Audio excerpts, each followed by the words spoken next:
need to stop saying jo. Magadi. Hello everyone, welcome back to my YouTube channel, Lady Muk. Thank you for tuning in. If you are new, please hit the subscribe button and join the family.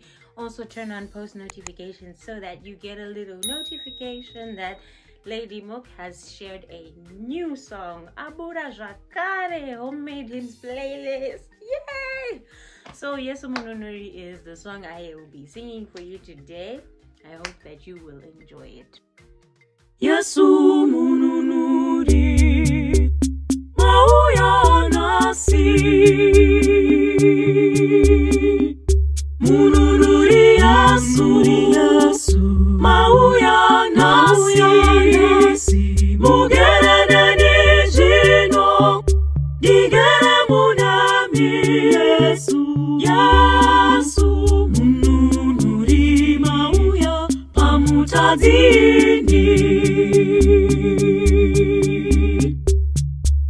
Yesu Mununuri mauya nasi. Mununuri Yesu mauya nasi. Mugere nani jino, digere munami Yesu. Yesu Mununuri mauya pamutadini.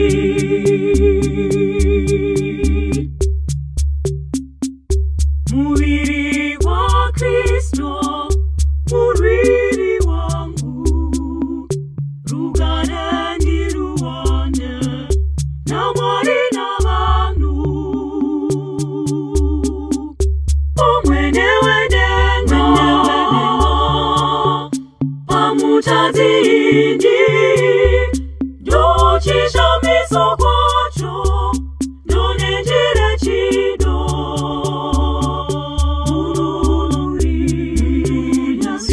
Yesu mauya nasi.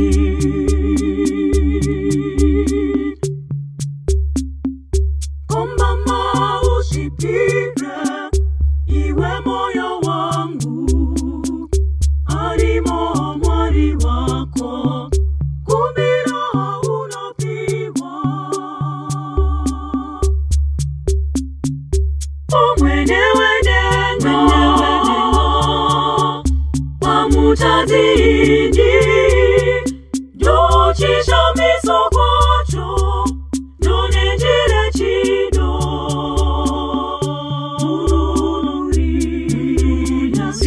Yesu mauya nasi.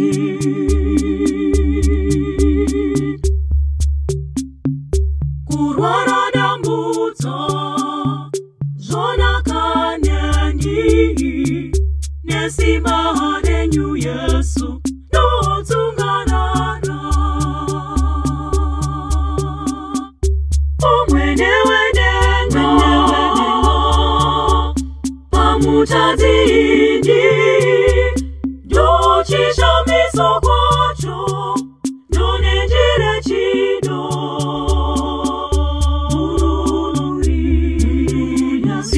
Yesu mauya nasi.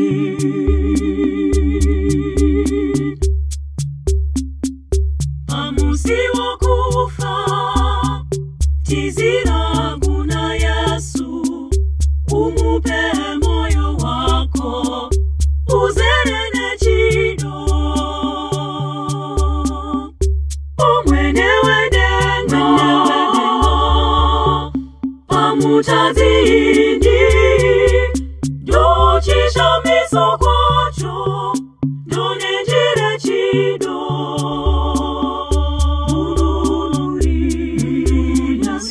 Yesu mauya nasi. Tatenda. Thank you very much for watching. I hope that you enjoyed this song. Please share this video with your family and friends. Share the link to the video. I love you guys. You keep me going. Thank you.